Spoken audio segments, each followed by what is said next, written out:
Write it up as enemy contact. No witnesses, no problem. Captain Ethan Walker said those words standing over the body of a man who had trusted him with his life. He did not flinch. He did not hesitate. He straightened his uniform, stepped over the body, and walked into the Arizona sunlight like a man who had simply closed the door. 3 children lost their father that morning. A school teacher and his 7-year-old daughter were listed as unidentified in a report nobody was supposed to read, and the man who ordered it received a commendation medal 6 weeks later. But someone was in that room, someone who remembered every word, and she was already planning to walk straight into his next mission. Before we go any further, if this story hits you somewhere deep, please subscribe to this channel and hit that notification bell and drop a comment telling me what city you are watching from. I want to see exactly how far this story travels. Now let's go back to where the truth began to breathe again. The desert does not forgive mistakes. Every soldier assigned to the 14th Special Operations Unit understood that as a fundamental truth, the kind of truth that gets carved into you, not by training, but by the moment you realize how completely and utterly alone a person can feel when the wind stops and the silence comes rushing in like something alive. Sergeant First Class Daniel Reeves understood it better than most. He had done 3 tours. He had buried friends. He had carried men who were heavier in death than they ever were in life. And he had come home each time to his wife and his 2 boys in Tucson, Arizona, promising himself that the next assignment would be quieter, safer, something closer to routine. This assignment was supposed to be routine. That was the word Captain Ethan Walker had used during the briefing. Routine. A word that Walker seemed to enjoy more than he should have, the way a man enjoys a word when he already knows the ending of the story and is watching everyone else catch up. We are hunting a single target. Walker had said, his voice carrying that particular flatness that senior officers develop after enough years of ordering things they don't have to personally execute. The ghost sniper, operating in the border region for the last 11 months. No confirmed identity, no confirmed position. Intelligence puts the subject somewhere in the Sonoran Desert, likely using the abandoned infrastructure left over from earlier operations. Our job is simple. Find the target, eliminate the threat, come home. Reeves had sat in the 3rd row during that briefing. He had looked at the map projected on the wall. He had studied the red circles drawn over abandoned buildings, dried riverbeds, forgotten military structures that had no names left on any official document. He had thought about his boys. He had thought about the sound his youngest made when he laughed, a full-body laugh that started somewhere in his stomach and worked its way out like something escaping. He had thought 11 days. That was the projected mission window. 11 days in the desert and then home. He did not think about the medic. Nobody thought about the medic. That was the first mistake. Her name was listed in the unit roster as Specialist Maya Collins. She had arrived 3 days before deployment with a transfer order that nobody had quite gotten around to fully questioning, the kind of paperwork that looks entirely correct until someone with enough time and enough suspicion decides to pull every thread simultaneously. Her file was clean. Her certifications were current. She carried her medical bag the way someone carries something they have been carrying for a very long time. Not as a burden, but as an extension of themselves. She was 34 years old. Medium height, dark hair pulled back in the specific, efficient way of someone who had decided long ago that anything taking more than 90 seconds in the morning was a luxury she could not afford. She had brown eyes that most people in the unit would later struggle to describe accurately, because the truth was that most people in the unit had never truly looked at her. Not really. Not the way you look at something when you understand it might matter. Captain Ethan Walker had glanced at her transfer paperwork for approximately 45 seconds. Collins, he had said, not quite looking up. Medical. Yes, sir. You'll stay back during active operations. Treat injuries, maintain the medical kit, keep up with the column. Understood, sir. Good. He had closed the folder. Try to keep up. She had said nothing else. She had simply nodded, picked up her bag, and walked to the transport vehicle, and Walker had already forgotten her before she reached the door. That was the second mistake. The first night in the desert passed without incident. The unit established a temporary base inside the shell of what had once been a processing facility, while still standing, but the roof in sections, the floor, a combination of cracked concrete and blown-in sand that had decided to stay. Reeves took first watch. He stood in the cold air and listened to the desert the way soldiers listen, not for specific sounds, but for the quality of the silence. The difference between a silence that means nothing and a silence that means something has decided to stop breathing. The silence that first night was clean. He was almost relieved. Maya sat apart from the others during the evening meal. She ate slowly, methodically, watching the way the fire moved against the walls. Two of the younger soldiers, Corporal James Tran and Private First Class Anthony Cruz, had tried to include her in conversation earlier that evening, the standard new arrival interrogation that units perform instinctively. Where are you from? How long have you been in? What's your specialty? She had answered each question simply without elaboration, and the conversation had eventually drifted elsewhere. The way conversations do when they discover they are not going to find what they were looking for. She's quiet, she said to Cruz later in a voice he thought was low enough. Medics are always quiet, Cruz said. My sister's a nurse, same thing. Your sister's scary, terrifying. They laughed. Maya heard every word. She did not react. She was watching the entrance to the facility. She was counting the steps between the north wall and the secondary exit. She was noting the exact position of the sentry rotation. Because the thing about being the person nobody notices is that you see everything. And she had been practicing for 6 years. The second day brought heat. The kind of Arizona desert heat that is not simply warm, but is instead a full presence, something that wraps itself around every exposed surface and reminds every living thing that it is here only by tolerance. The unit moved through a series of search patterns across a 12-mile radius looking for signs of the ghost sniper. They found shell casings from a previous engagement that had been reported 3 weeks earlier. They found tire tracks that led to nothing. They found an underground storage room inside an abandoned ranch structure that contained water containers, military-grade rations, and a sleeping pad, all of it recent, none of it helpfully identifying. Walker studied the storage room with the focused intensity of a man who believes he is close. This is fresh, he said, 2 days old at most. Our target is operating within this zone. Lieutenant Carver Walker, second in command. A younger man with careful eyes crouched beside the sleeping pad. Single occupant, lightweight gear. Whoever this is, they travel fast. Smart, Walker said. He said it the way you say a word when you mean its opposite. Pull back the search radius. They stay mobile, we stay closer. We're going to compress them. Reeves stood in the doorway of the storage room, watching Walker talk, and felt something he could not immediately identify. A feeling like seeing something out of place in a room you thought you knew completely. He looked at the sleeping pad. He looked at the water containers. He looked at the careful, deliberate organization of everything in the room. Then he looked back at the unit. Maya was standing slightly outside the group, the way she always stood, far enough to be separate, close enough to observe everything. She was looking at the sleeping pad. Her expression was completely neutral, but her jaw was tighter than it had been that morning. Reeves did not say anything. Not yet. The second night brought the first death. Corporal James Tran was on perimeter patrol when it happened. A single shot, precise and without warning, arriving from a direction that the initial investigation placed as impossible because the calculation of angle and trajectory suggested a position that was inside the team's own security perimeter. Nobody accepted that calculation. Walker rejected it immediately. Outside shooter, suppressed rifle, elevated position, searched the eastern ridgeline. The ridgeline search found nothing. Tran's body was treated with care and silence, the specific silence of soldiers who are reordering the world in their heads to accommodate a new reality. Cruz did not speak for 3 hours. When he did, his voice was flat and controlled in the particular way of someone who has decided that controlled is the only option available. Who was watching the eastern approach, he asked. Martinez and Singh, Walker said. They see anything, nothing. Cruz looked at the desert. That's not possible. People miss things under pressure, it happens. Not to Martinez. Martinez does not miss things. Walker turned toward Cruz with the full weight of a captain's authority.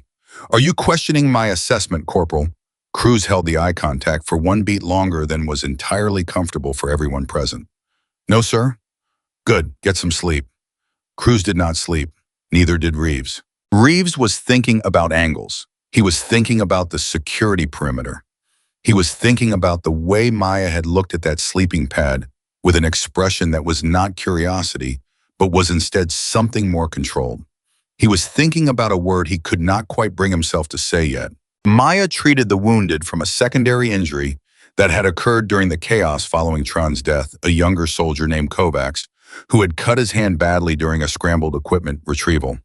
She cleaned the wound with efficient, practiced movements, the kind of movements that belong to someone who has treated injuries in the field many times before. "You're going to be fine," she told Kovacs quietly. "I know," Kovacs said. He was 22 years old and trying to sound like he meant it. "It's okay not to know," she said. "You don't have to pretend in front of me."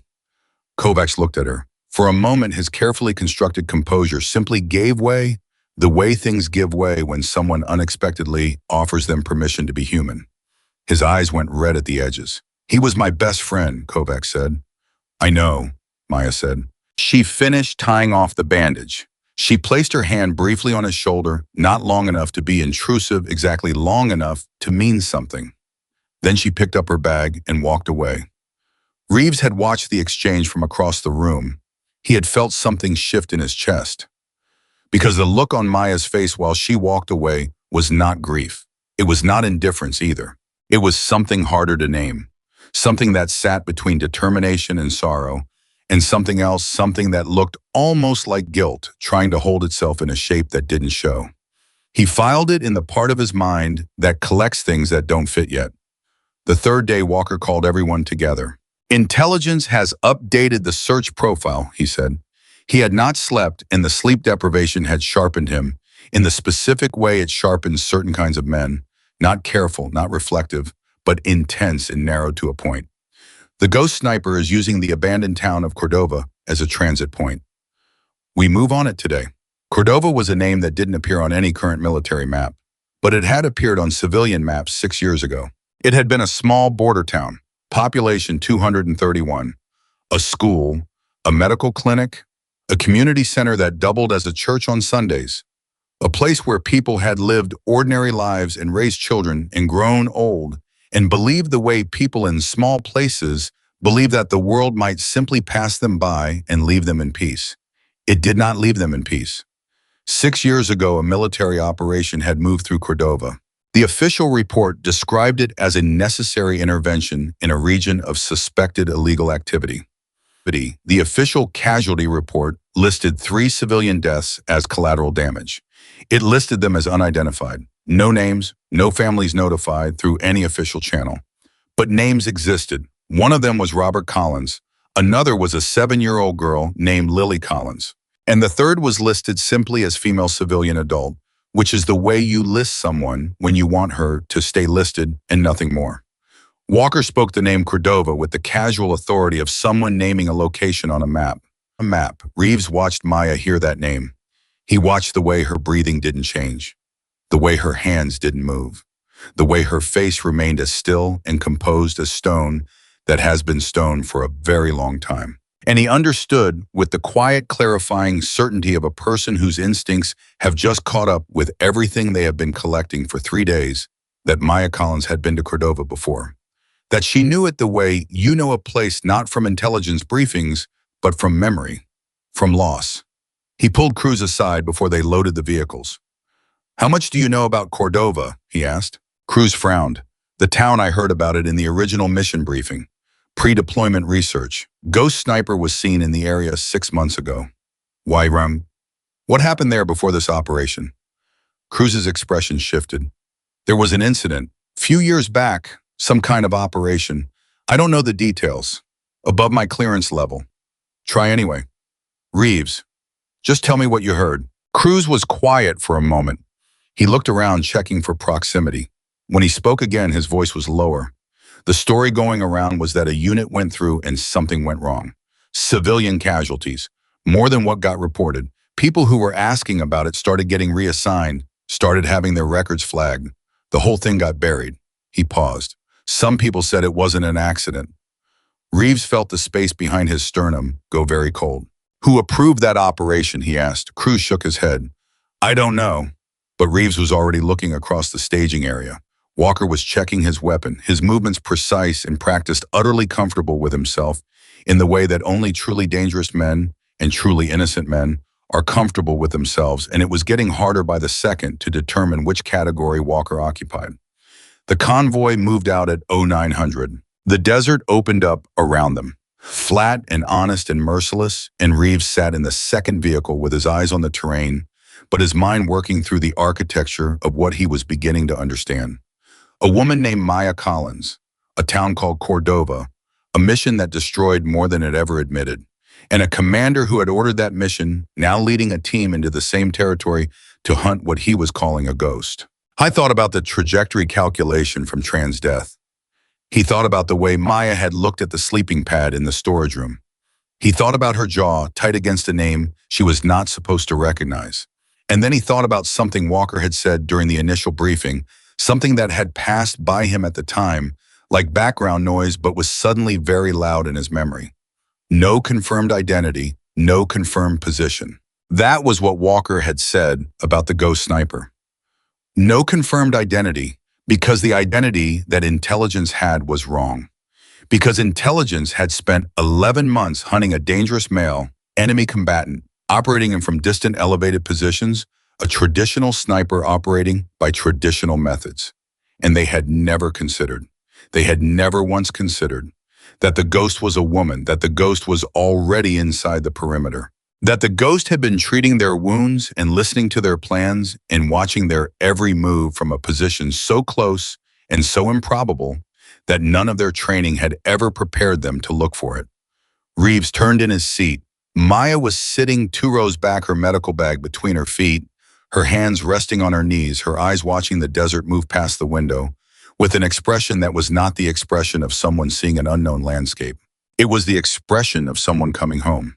He turned back around. He said nothing, because he did not yet know what the right thing was. And in his experience in 6 years of military service and 3 tours and more than he ever wanted to carry home acting, before you understand what you are doing is the thing that creates the next tragedy. And he had had enough of tragedy to last him the rest of whatever life he had left. The convoy stopped 3 miles outside Cordova when the lead vehicle picked up a signal anomaly. Walker climbed out and surveyed the terrain. "She's here," he said with a certainty that was not based on evidence, but on the particular fever that settles into a man who has been hunting something for too long and has begun to confuse his own obsession with intelligence. "How do you know?" Carver asked. "Because I know how these people think." These people. The phrase landed in the air and nobody said anything about it. Reeves climbed out of the vehicle and stood in the desert light. He thought about the way Maya had said, "It's okay not to know. You don't have to pretend in front of me." He thought about Kovacs, 22 years old, trying to sound like he was fine. He thought about Lily Collins, 7 years old, listed as unidentified.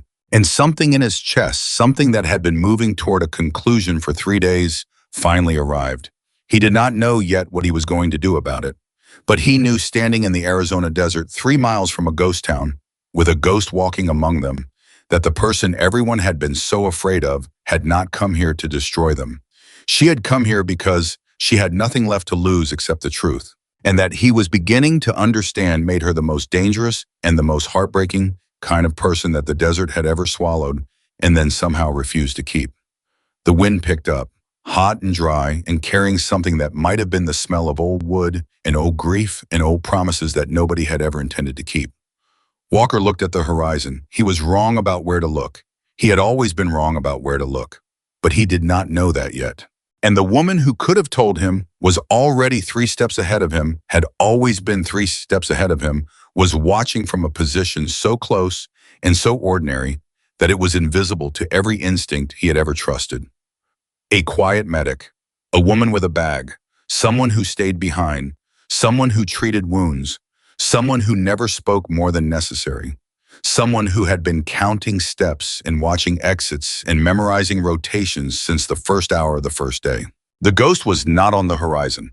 The ghost was standing 10 feet to Walker's left, adjusting the strap of her medical bag, her face completely still, her eyes doing what they had done for 3 days straight and 6 years before that. Watching, waiting, remembering everything. 3 miles from Cordova, the convoy sat idle in the desert heat, and nobody spoke the thing that was sitting in the center of every thought like a stone dropped into still water. Walker was pacing.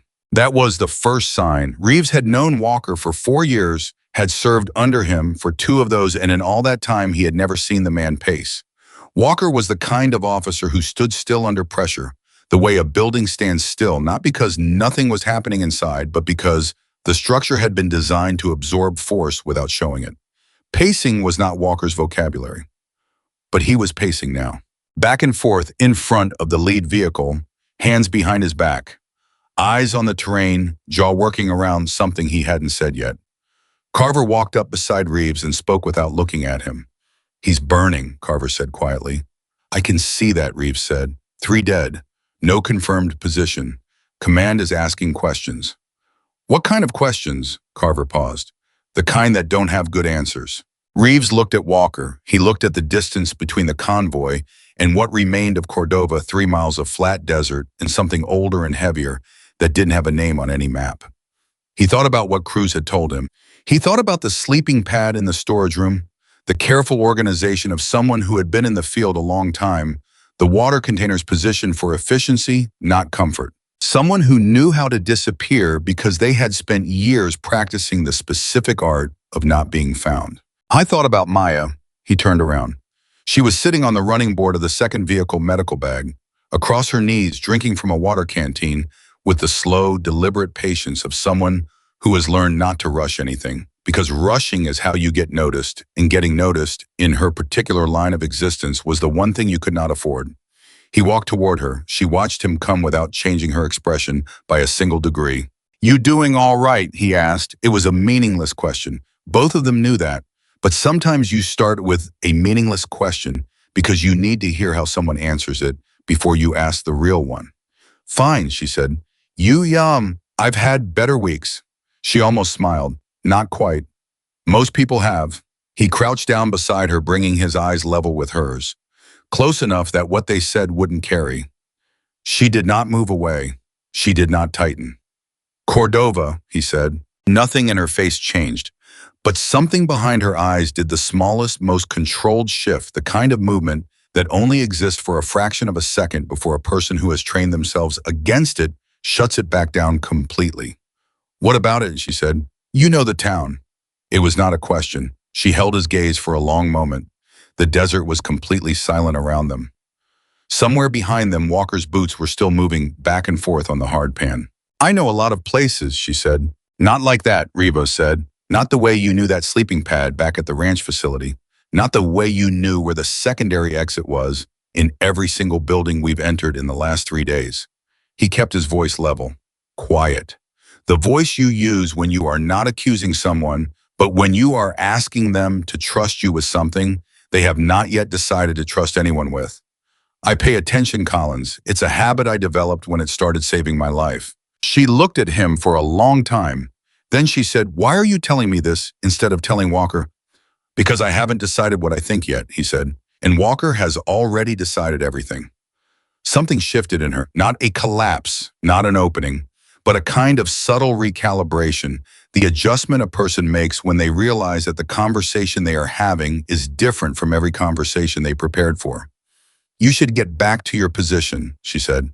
Probably he agreed. He stood up. He looked at her for one more moment. She looked back at him with brown eyes that had seen things he was only beginning to calculate. "Tron didn't deserve it," he said quietly. The muscle along her jaw tightened, just once, just barely. "No," she said. "He didn't." And that was all. Reeves walked back to the lead vehicle and didn't say a word to anyone. Walker called the unit to order at 1100. "We move on Cordova in 20 minutes, he said. 2 teams. Alpha sweeps the northern approach. Bravo takes the eastern structures. I want eyes on every building before we set foot inside. Collins, you stay with the vehicles until we've cleared the initial zone." "Yes, sir," Maya said. Cruz caught Reeves's eye from across the group. Cruz had the face of a man who was doing the same math. Reeves was doing, but arriving at a different answer, or maybe the same answer, but refusing to write it down yet. They moved out. The northern approach to Cordova was 23 minutes of silence, broken only by footsteps and the occasional creak of equipment. Alpha team moved in a spread formation. Walker at the point, Reeves 3 positions back, every man watching the angles and the windows, and the spaces between structures, with the trained hypervigilance that is the only real product of extended combat experience. Nothing moved. Reeves had been in enough dead towns to know the difference between a town that was abandoned and a town that was abandoned except for something that was waiting for you to walk deep enough inside. This town felt like the second kind, not because anything visible said so, but because of the quality of the quiet, dense, and watchful and loaded in a way that clean silence never is. Walker stopped at the entrance to what had once been the main street. Reeves stopped beside him. Walker was looking at a building directly across from them. Single-story walls, intact windows empty. Across the front of the building faded enough that several letters were gone entirely but still readable. If you knew what you were looking at were the remnants of hand-painted words. What remained said Cordova Community Center. Walker stared at it for 3 seconds. Then he said, "Clear it," and kept walking. Reeves stood still for 1 beat longer. He looked at those faded letters. I thought about a word Cruz had used. Church. The community center that doubled as a church on Sundays. He thought about the photograph he had seen in the intelligence file, the pre-operation aerial of Cordova, the cluster of small building, the road running through the center, the small vehicles that had belonged to 231 people going about their lives. He thought someone painted those words on that wall, someone who lived here, someone who was proud enough of this place to write its name on the front of the building where everyone could see it. He thought, where did they go? He already knew the answer. He had known it since Cruz told him what he knew, and he had added it to everything else he had been collecting. He caught up with Walker. They cleared 4 buildings without incident. Empty rooms, collapsed furniture, the accumulated debris of a place that stopped being lived in suddenly rather than gradually. When a place empties slowly, people take things with them. When a place empties fast, they leave everything behind, and it sits there like a photograph of the last ordinary moment before everything changed. Reeves kept seeing ordinary things. A child's drawing pinned to a wall, too faded to make out, but clearly a drawing, the kind of drawing that ends up pinned to walls because someone loved it enough to put it somewhere it could be seen. A coffee mug on a counter still upright, as if someone had set it down intending to come back for it. A pair of small shoes near a doorway. Small shoes. He stopped. He looked at those shoes for a moment that lasted longer than it should have in the middle of an active sweep. Then he heard Walker's voice from the next room, sharp and controlled, and he moved. They found the first useful intelligence in the 5th building, a structure that had once been a medical clinic. Inside, in a back room that had been sealed behind a false wall panel, was a cache, not a weapons cache, a document cache, folders and printed photographs and handwritten notes and a laptop computer with a reinforced case, all of it organized with the same precise, efficient methodology as the sleeping pad in the storage room. Walker crouched over it immediately. "This is it," he said. "This is the Ghost operation base."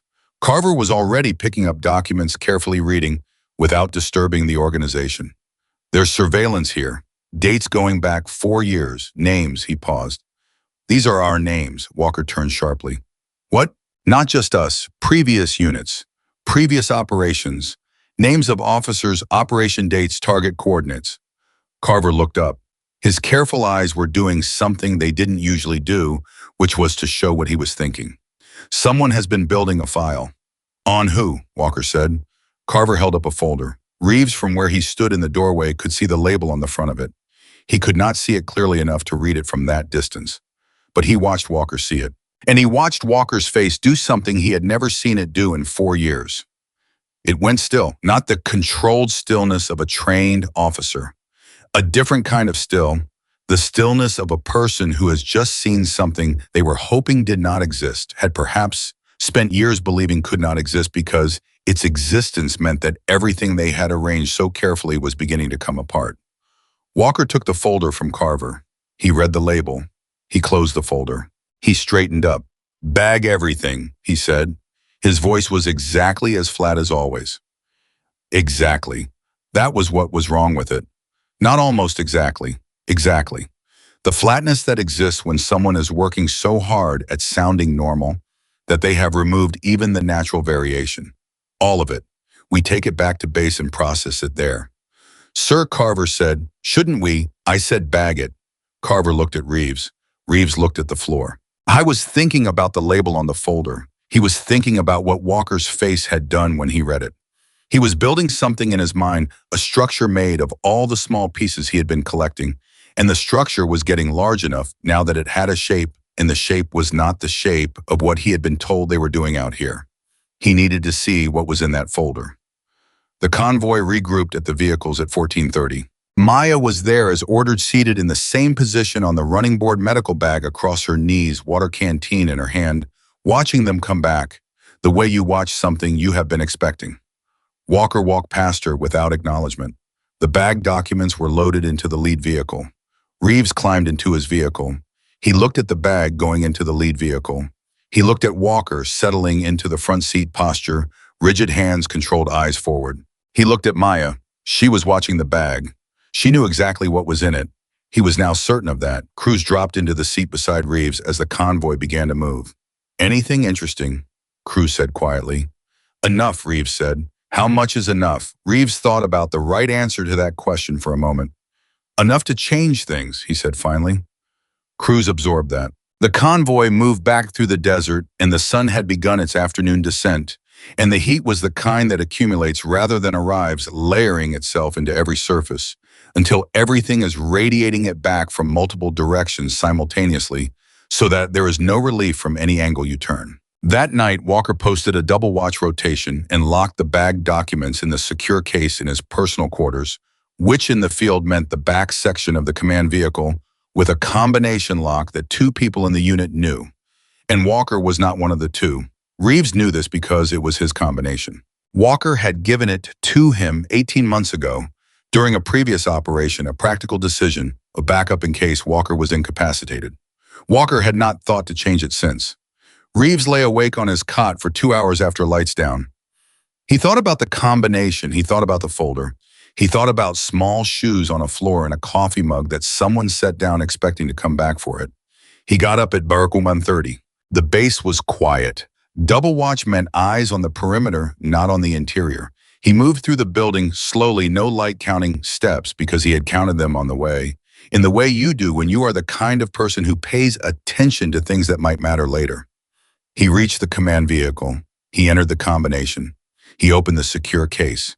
He found the folder with 30 seconds of careful searching by feel. I took it outside far enough from the building that he could use a small handlight without the beam reaching the windows.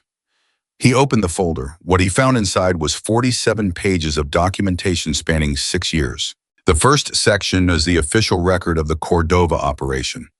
He read it carefully, absorbing the bureaucratic language with the experienced eye of a soldier who had read enough official records to understand how they work, which is to say how they describe things in terms that are accurate without being truthful. Civilian contact, minimal casualties, operation objectives achieved, authorized by Field Command. The second section was the unofficial record. This was not bureaucratic language. This was photographs. This was handwritten testimony. This was dates and times and GPS coordinates cross-referenced against the official record in a way that showed point by point, and without any ambiguity that the official record was a deliberate construction, a document designed not to describe what had happened, but to replace the description of what had happened with something more manageable. The third section was a single handwritten page. The handwriting was careful and precise, the handwriting of someone who wrote knowing that what they were writing needed to be read exactly as written without room for misinterpretation. At the top of the page was a name, Robert Collins, teacher, 31 years of age. Below that, Lily Collins, age 7. Below that, the name that had been listed in the official record as female civilian adult, Sarah Collins. He read the page. He read it twice. Then he sat with it for a moment in the dark desert, the small light in his hand, the folder on his knee, and he let himself feel the full weight of what he was holding, because he had learned over 6 years of military service that the moments when you try not to feel the weight of things are the moments that eventually come back and collect what you owe. Sarah Collins had been a school teacher. She had been 30 years old. She had been standing in the doorway of the community center when the operation moved through Cordova, holding her daughter's hand, because that is what you do when you do not understand what is happening and you are frightened. You hold on to the thing you love most and you trust that what is frightening will pass. It did not pass. The operation moved through Cordova because someone had filed intelligence suggesting the town was a transit point for a weapons network. That intelligence had been fabricated. The folder included the original source document in the chain of authorization that had accepted it without verification, and at the bottom of that chain where the final approval signature belonged was a name, Captain Ethan Walker. Reeves closed the folder. He sat in the desert dark for a long time. Then he heard a sound, soft, deliberate, the sound of someone who knows how to move without being heard, but has decided in this specific moment to let themselves be heard just enough. He turned around. Maya was standing 4 feet away. She was not armed, or at least not visibly. She was wearing her standard field kit medical bag over one shoulder, and she was looking at the folder in his hands with an expression that was not surprise and was not fear and was not anger, but was instead something much older and much heavier than any of those things. "You opened the case," she said. "It was not an accusation." "Yes," he said. "And you read it." "Yes." She was quiet for a moment. She looked at the folder. Then she looked at him. "Now you know," she said. "I know some of it," he said. "I want to hear the rest from you." She was still for a long time, long enough that he thought she might simply turn and walk back into the building, and they would both pretend this moment had not happened. He would not have stopped her. He was not entirely sure he could have. But she did not walk away. She sat down on the ground 2 feet from him, cross-legged back straight, the way someone sits when they have decided to stay. And she told him, not everything, not all at once. She told him the way people tell things they have been carrying alone for years in pieces in the order that the pieces become possible to say. She told him about Robert, how he had been a history teacher in Cordova for 8 years, how he used to drive 40 minutes each way to the nearest library to get books for his students because the school's budget didn't cover what he thought they deserved, how he had a laugh that started in his shoulders and worked its way up, how he had been the kind of man who made every room he entered feel like it had been waiting for him. She told him about Lily, how she had been in her father's class even though it was technically against the school's policy because Lily had wanted to be where her father was and Robert had found it impossible to argue with that logic. How she had her mother's eyes, how she had her father's stubbornness, how she had been afraid of the dark until she was 6 and then suddenly decided she wasn't anymore because she had decided. And Lily Collins, once she decided something was simply done deciding. She told him about the morning the operation came through Cordova. She did not tell it with anger. She told it the way a person tells something they have told themselves so many times that the telling has worn smooth. The edges, gone, the rawness underneath still there but protected now by layers of repetition. She had been at the medical clinic when it started. She was a trained medical professional, had been running the clinic for 3 years.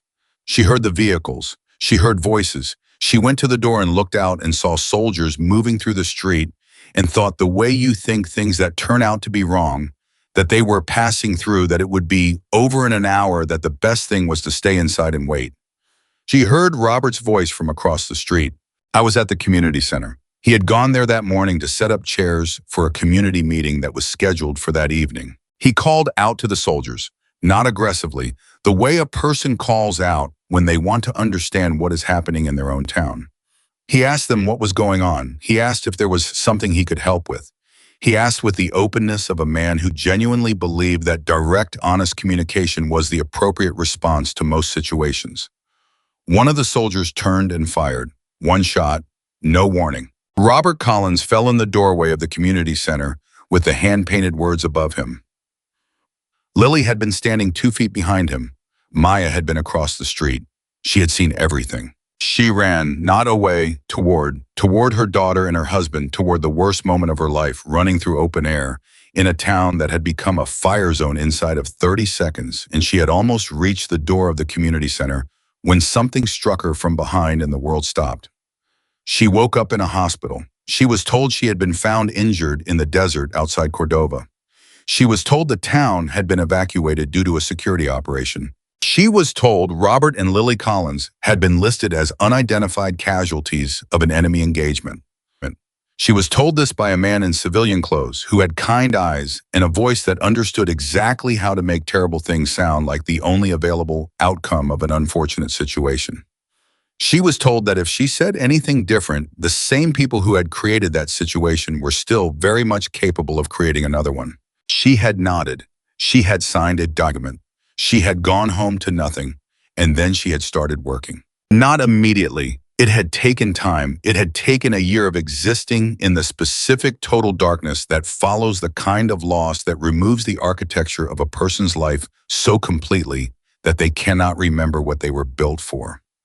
But something had happened at the end of that year. Some internal mechanism she could not name had decided that the darkness was not going to be the ending. She had started with what she could find publicly. She had moved to what she could obtain through people who had also lost things to the same system and had no reason to protect it.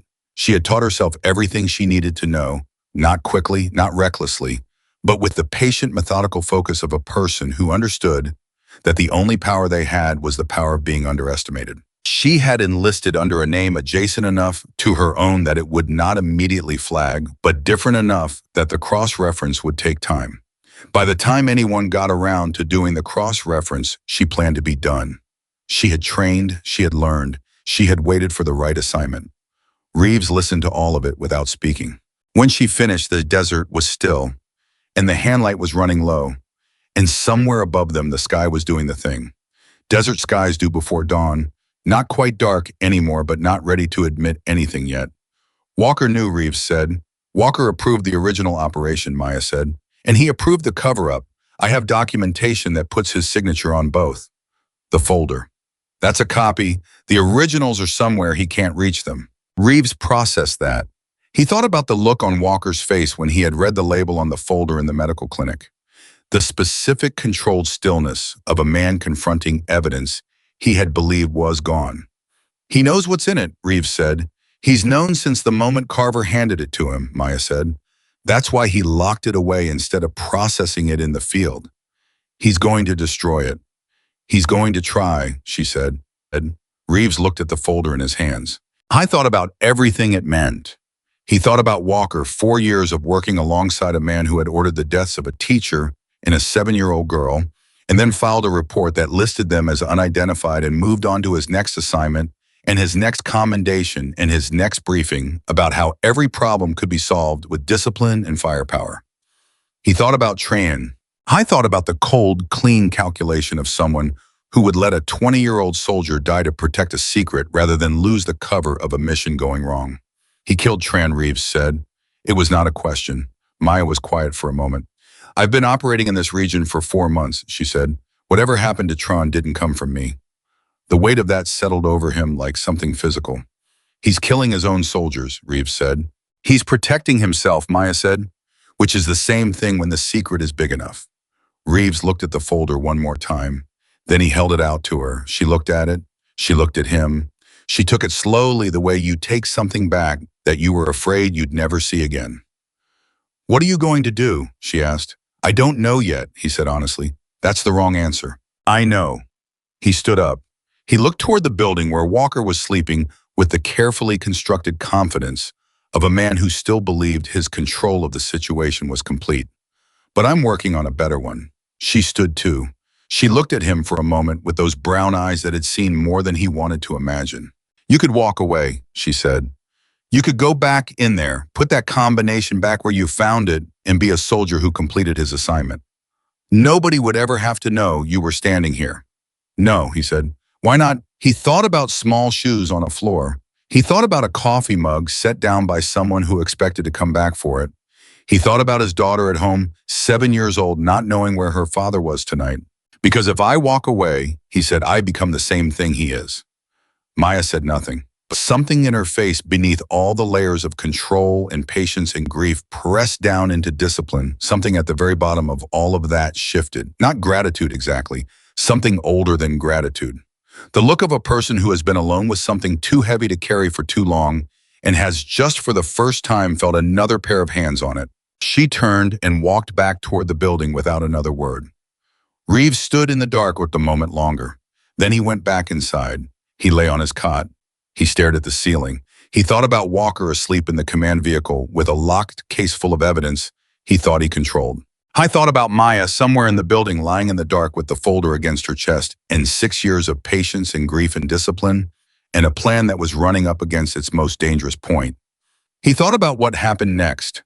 He thought about Cruz, who had been doing the same math and refusing to write it down, and who was going to have to write it down very soon. I thought about Cordova, 3 miles away in the dark, with its empty rooms and its child's drawing on a wall, and its hand-painted words half gone now, but still readable if you knew what you were looking at. He thought about the moment early in his career when an older sergeant had told him something he hadn't understood at the time. The sergeant had said the scariest thing in a war zone is not the enemy. The scariest thing is realizing that the definition of enemy depends entirely on who's writing the report. He hadn't understood it then. He understood it now. At 0400, Cruz knocked on the door of the room Reeves was using. Reeves said, "Come in." Cruz came in. He sat down on the empty cot across from Reeves. He looked at the floor for a moment. Then he said, "I went through the case." Reeves looked at him. "He changed the combination," Cruz said, "but he used the same numbers in a different order. I've known Walker a long time." "What did you find?" "The folder was gone," Cruz said, "but everything else was still there." He paused. "Reeves, the intelligence that flagged Cordova 6 years ago. I found the original sourcing document." "I know." "You know?" Cruz looked at him. "You've been in the case." "Yes." "When, couple of hours ago." Cruz was quiet. He pressed his hands together, fingers interlaced, and looked at the floor, and Reeves watched him do what Reeves himself had been doing since 11:30 that morning, which was to integrate something that could not be integrated without changing the shape of everything around it.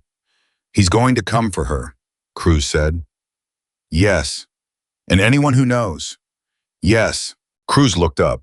His face was the face of a 26-year-old soldier who had signed up because he believed in something and who was working through the specific adult devastation of understanding what that thing he believed in was actually made of when you got close enough to see the materials. "What do we do?" Cruz said. Reeves thought about it. He thought about the folder now back in Maya's hands. He thought about originals somewhere Walker could not reach them. "I thought about a woman who had spent 6 years building a case so watertight that losing the copies wouldn't matter. He thought about a plan that was only dangerous at its most visible point, and the most visible point was coming fast. "We do our jobs," Reeves said. Cruz stared at him. "We do our jobs," Reeves said again, "and we make sure that when this breaks open, and it is going to break open, we are standing somewhere that makes sense." "That's not a plan." "It's the beginning of one," Reeves said. "Get some sleep." Cruz did not sleep. Neither did Reeves. But for the first time in 3 days, lying in the dark in a desert 40 miles from anywhere, listening to the silence that was no longer clean, Reeves felt something that was not peace, but was at least not paralysis. He felt like a person who had just decided something. He did not know yet if it was the right decision. But the wrong decisions in his experience were the ones you didn't make. The ones where you lay on your cot and stared at the ceiling and told yourself you didn't know enough yet, and the morning came and someone else had made the decision for you, and you spent the rest of your life carrying the weight of a choice that was never yours, because you had been too careful to choose. At 0530, Walker's voice came over the interior comm. "All units, briefing in 10 minutes. We move at first light." Reeves sat up. Cruz was already on his feet. They looked at each other across the small room. "Here we go," Cruz said. Reeves stood. He straightened his kit. He checked his sidearm. He did the small physical acts of preparation that soldiers do not because they change anything, but because they give the hands something to do while the mind finishes its last calculations. Then he walked out to the briefing. Walker was standing at the front of the group, fully composed, eyes clear of the portrait of a commander who had slept well and woken certain. He had the secure case at his feet. The combination lock was showing. He looked at his soldiers. His gaze passed over Reeves. It passed over Cruz. It passed over Maya, standing at the outer edge of the group with her medical bag and her controlled face and her brown eyes that gave away nothing. It lingered on Maya for exactly 1 beat longer than it lingered on anyone else. Then Walker began to speak, and Reeves listened, and Cruz listened, and Maya listened, and the desert outside was going from dark to gray to the first pale edge of a sun that was coming up, whether anyone was ready for it or not. Whatever was going to happen today. Everyone in that room knew it. The only question was, who was going to be the one to make it start? Walker's briefing lasted 11 minutes. Reeves counted them. He had developed the habit years ago of counting things that could be counted when everything else was moving too fast to measure, because a number is a fixed point, and fixed points are what you hold on to when the ground starts moving under you.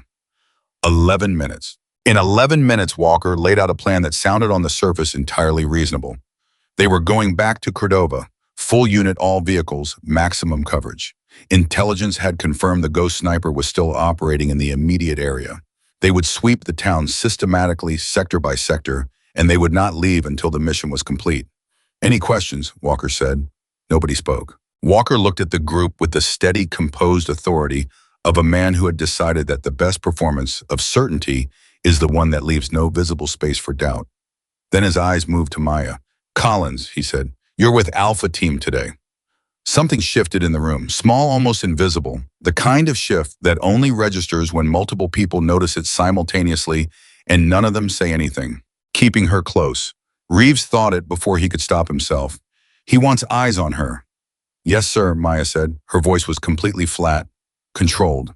The voice of a person who had spent 6 years preparing for exactly this kind of moment, where everything they had built was coming to its critical point, and the only available tool was composure. Cruz was standing 2 feet to Reeves's left. Reeves felt, rather than saw, Cruz's tension, the specific quality of stillness in someone who was working very hard at appearing still. The briefing broke. Everyone moved to their vehicles. Reeves reached his vehicle and then did not get in. He stood with his hand on the door and watched the staging area. Watched Walker climb into the lead vehicle, watched Carver follow, watched the unit organize itself around the vehicles with the automated efficiency of people doing something they have done many times. He watched Maya move toward the Alpha Team vehicle. She moved without hesitation, without any visible sign of what he knew she was carrying. The medical bag on her shoulder looked exactly as it always looked.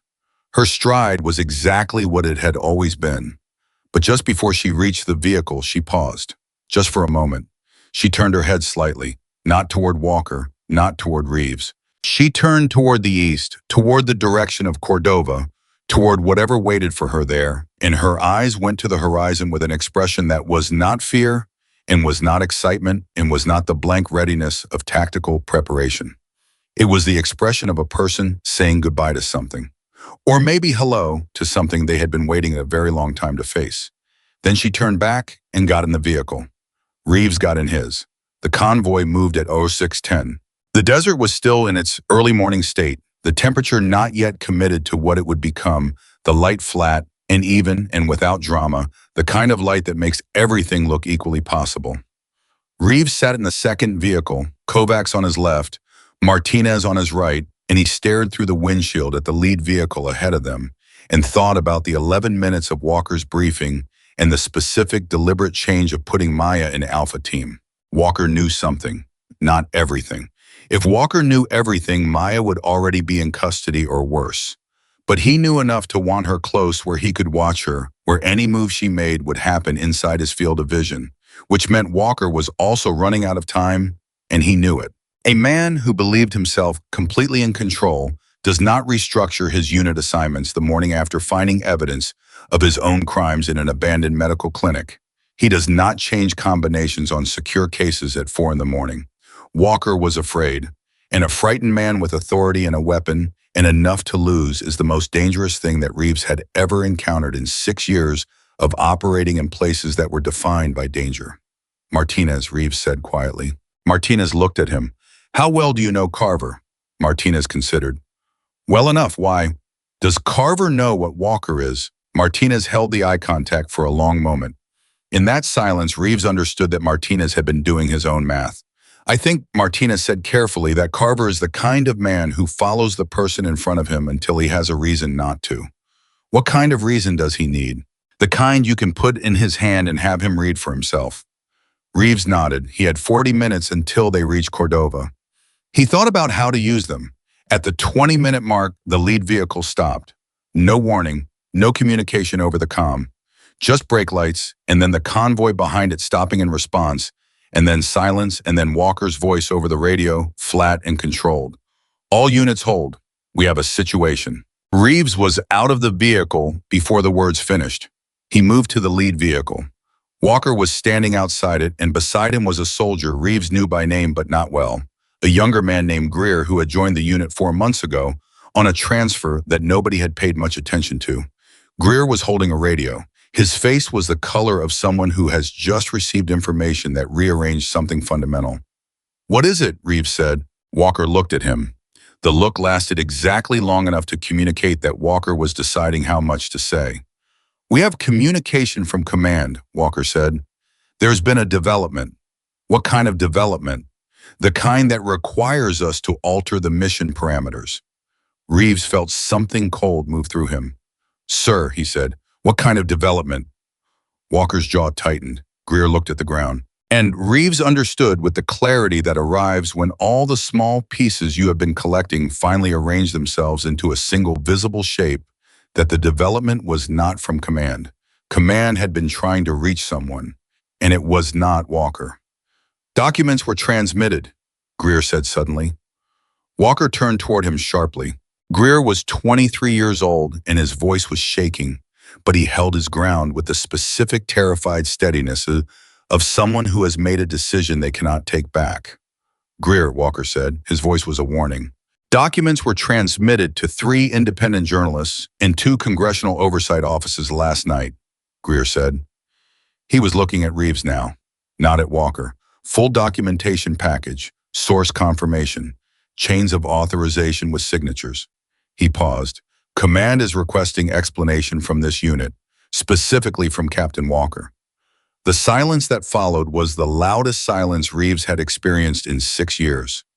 Walker stood absolutely still. Then he said quietly, "Where did that information come from, soldier?" "Radio intercept, sir. Encrypted frequency. I have the transcript." "You intercepted an encrypted communication." "I monitor all frequencies during active operations, sir. It's my job." Walker looked at Greer for a long moment. "Get back in the vehicle," Walker said. "Sir." Now, Greer got back in the vehicle. Walker turned to Reeves. In the full desert light, in the flat honest, drama-free light of a morning that was not going to allow anything to be hidden. Reeves looked at Walker and saw the thing that had always been underneath the uniform and the authority in the 4 years of working alongside each other. He saw a man who had made a calculation a long time ago about what some lives were worth compared to what he needed, and who had lived inside that calculation for 6 years without it ever genuinely touching him. Until now. "Collins," Walker said, not to Reeves, to the air, processing a conclusion. "Sir," Reeves said, "she transmitted last night." "I don't know what she transmitted, sir." "Don't." The word came out sharp and quiet. "Don't stand in front of me and tell me what you don't know, Reeves. I know what you know. I know you were in the case last night. I know Cruz was in it at 0400. Walker's voice remained flat, remained that dangerous over-calibrated flat. "And I know what you found." Reeves said nothing. "Here is what is going to happen," Walker said. "We are going to drive to Cordova. We are going to complete the mission. Whatever was transmitted last night is unverified intelligence from an unstable source. I have spent 23 years building a record that will survive this. One disgruntled soldier with a fabricated document package does not take down 23 years. "It's not fabricated," Reeves said. The 2 words landed between them like something physical. Walker looked at him. "No," Reeves said. "It's not fabricated, and you know it's not fabricated, and the people who just received it are going to know it the moment they read it. And you know that too." Walker was very still. "What do you want to happen here, Reeves?" he said. "I want you to stop." "Stop what?" "All of it," Reeves said. "This mission, the cover, the pretending, I want you to stop." Walker looked at him for a long moment. Then he said, "Get back in your vehicle." And he turned and got in the lead vehicle, and the convoy began to move again, and Reeves stood for 3 seconds in the desert, watching the vehicle pull away before he moved. 3 seconds. He used them to think. Then he moved. At 0710, the convoy reached the outer boundary of Cordova. The town existed at the early morning, the way abandoned places exist without apology, without any accommodation for the feelings of whoever was arriving. It was just there. Walls and empty windows and silence, and the specific weight of a place where ordinary life had been interrupted. Walker deployed the teams with efficiency and precision. Alpha team with Maya took the northern sector. Bravo team took the eastern approach. Walker himself moved with a four-person element toward the center of town, toward the community center, toward the building, with the hand-painted words that were still readable if you knew what you were looking at. Reeves was assigned to Bravo. He went where he was assigned. He was watching everything. At Bo 724, the radio crackled. Alpha team has contact. Carver's voice, controlled but tight. Define contact, Walker said. Visual on a position, northern structure, second level. Someone's up there. Walker's response was immediate. All units converge on the northern structure. Now. Reeves moved with Bravo. He moved fast, following the pattern, following the direction, and the part of his mind that was watching everything simultaneously was processing the specific detail that Carver had said, visual on a position, not visual on the target, not visual on the ghost, just a position. Because it was not Maya up there. Maya was with Alpha Team. So who was in the northern structure? He reached the building 60 seconds after the call. Walker was already at the entrance. Cruz appeared beside Reeves from the eastern approach. Something's wrong, Cruz said under his breath. I know, Reeves said. They went in. The building had been a storage structure, 2 levels open construction on the upper level with sightlines in multiple directions. Exactly the kind of position a long-range shooter would use. Carver was at the top of the interior stairs with 2 other soldiers, all of them looking at something Reeves on the bottom. He went up. At the top, positioned in the corner, with sight lines covering both the approach to the community center and the convoy's entry point into Cordova, was a rifle on a bipod, suppressed, military-grade optics, and beside it, tucked against the wall in a configuration that someone who knew what they were doing would recognize immediately, a small transmitter, active broadcasting. Walker was looking at the rifle. His face had gone through several things in quick succession, and had arrived at something that was almost but not quite impossible to read. Because the rifle was not just a rifle, it was evidence. It was staged evidence. Someone had placed a sniper position in this building with a precision and deliberateness that communicated something very specific to anyone who understood the language of it. This is what I could have done. This is where I could have been. I was never here. Find me if you can. Walker understood the language. Reeves could see it in his face. She was never in this position, Walker said quietly.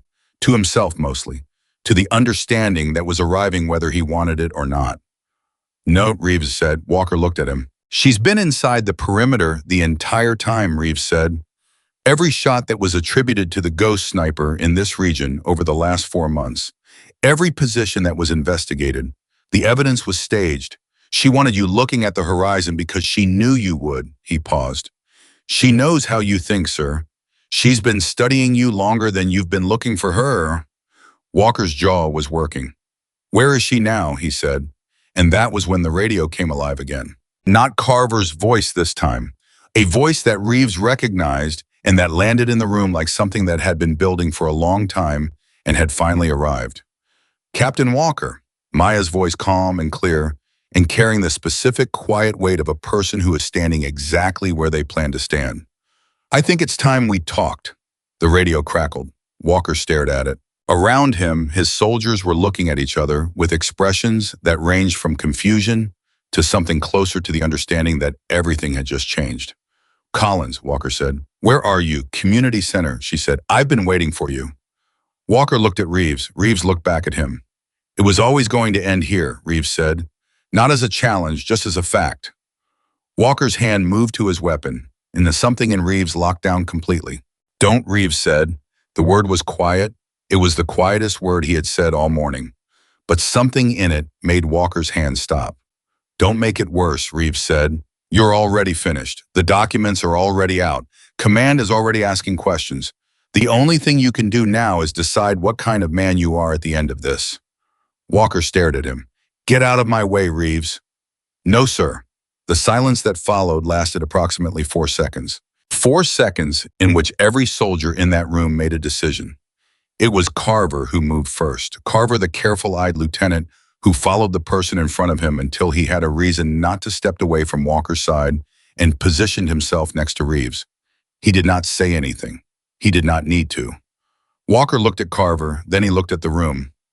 Reeves watched him understand what was in the room. Martinez, Cruz, Greer, who had transmitted the radio intercept information knowing what it would cost him. 3 other soldiers whose faces were locked and still and waiting.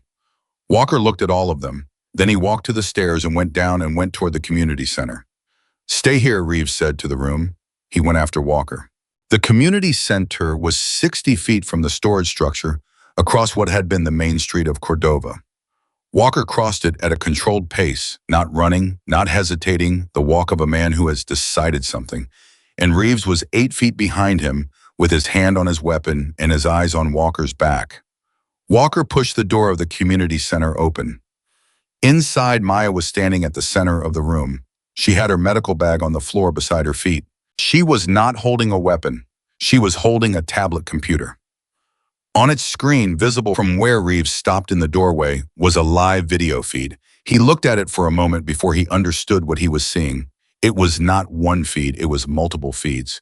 A congressional oversight office, a newsroom, an office that had the seal of a military inspector general visible on the wall behind 2 people who were watching the screen with very specific focused attention. Witnesses. She had set up witnesses. Walker saw it. He stopped.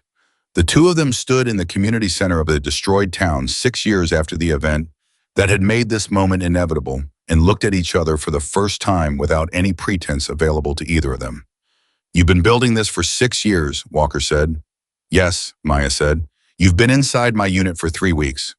19 days, she said. "You killed my soldiers." She looked at him. "I want you to say that one more time. Carefully." Walker said nothing. "I didn't kill your soldiers," she said. "I was never outside the perimeter. I treated your soldiers when they were hurt. I saved Kovacs's hand. I sat with him while he cried for his friend." Her voice stayed even, steady. "Tran was killed by a suppressed weapon, matching a pattern in the ballistics file I sent to oversight 2 nights ago. A pattern consistent with a secondary shooter operating with equipment from the unit's own armory." She paused.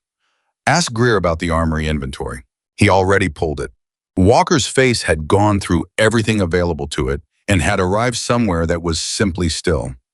"You can't prove that," he said. "I already have," she said, "along with the source documentation for the Cordova intelligence, the falsified casualty records, the authorization signatures, the financial transfers to the intelligence contractor who fabricated the initial threat assessment." She held up the tablet. "They have all of it. They've had it since midnight." Walker looked at the tablet. He looked at the faces on those screens. He looked at a woman who had walked beside him for 19 days, carrying the complete architectural destruction of everything he had built. And he had never seen it because he had looked at her for 45 seconds on the day she arrived and decided she was not worth looking at more carefully. "My husband was a teacher," Maya said. "He drove 40 minutes each way to get books for his students. He called out to your soldiers because he believed in direct, honest communication. He believed in it his entire life, right up until the moment one of your men turned and shot him for standing in a doorway." Walker said nothing. "My daughter was 7 years old," Maya said. "She was afraid of the dark until she decided she wasn't. She decided and she was done deciding." Her voice stayed completely level, completely controlled. The control of someone who has said this in their own head 10,000 times and has made peace with every word of it. "Your report listed them as unidentified. You made them disappear. You decided that what you needed was more important than what they were." Walker looked at her. Something moved across his face, not remorse, not exactly, but something, the thing that moved across the face of a person who has been very successfully avoiding the reality of what they did for a very long time and has just been placed inside it with no available exit. "I was following mission parameters," Walker said. "It was the wrong thing to say. Everyone in the room knew it was the wrong thing to say, including Walker." "An order does not erase responsibility," Maya said. "You know that? You've said it to your own soldiers. I read your debrief from 2019.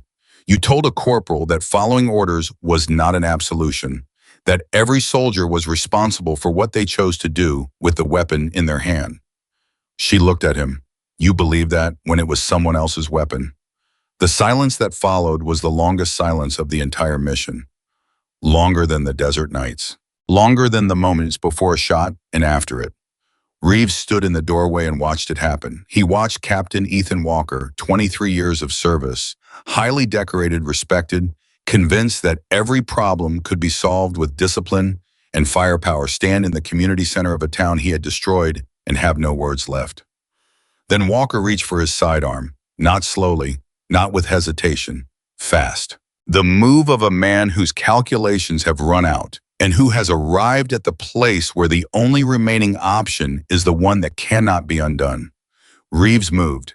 He was across the room in 3 steps and his hand was on Walker's wrist before the weapon cleared the holster, and the two of them were locked in the specific brutal geometry of two people who are physically fighting over something that only one of them can have.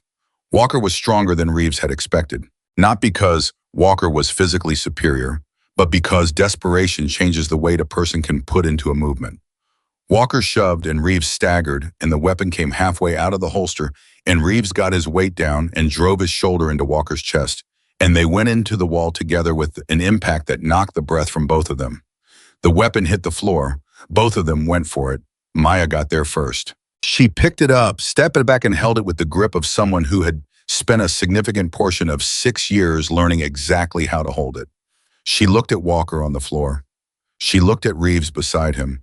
She looked at the tablet, still live, still transmitting, still showing the faces of people who were watching everything. She did not aim the weapon at Walker. She held it at her side. She said, "It's over." Walker was breathing hard. I was on the floor of the community center in the town he had ordered destroyed in front of the woman whose family he had erased, with a weapon in her hand and witnesses on 3 screens and nowhere left to go. He looked at the floor. Then he looked at the wall. On the wall above him, faded and partial, but still readable, were the hand-painted words. Cordova Community Center. He stared at them. Cruz arrived in the doorway behind Reeves, then Carver, then Martinez, then Greer, who looked at Walker on the floor and at Maya with the weapon and at the tablet with the feeds and said nothing, just stood there with the radio in his hand and the weight of a decision he had made at 4 a.m. when nobody was watching. Walker said nothing. He put his hands on the floor. He looked at the words on the wall above him. He looked at them for a long time. Maya lowered the weapon fully. She set it on the floor beside her feet next to the medical bag. She looked at Walker for the last time, the specific look of someone who has carried something for years and has set it down finally in the only place it was ever going to be able to rest. Then she picked up the tablet and walked toward the door. She stopped when she reached Reeves. She looked at him. He looked at her. "Your daughter's name," she said quietly. "What is it?" He blinked. "Emma." She nodded. Something moved across her face. Something that was not grief and was not peace, but was somewhere in the territory between them. The territory that opens up when you have carried a loss for so long that it has become not a wound but a room inside you.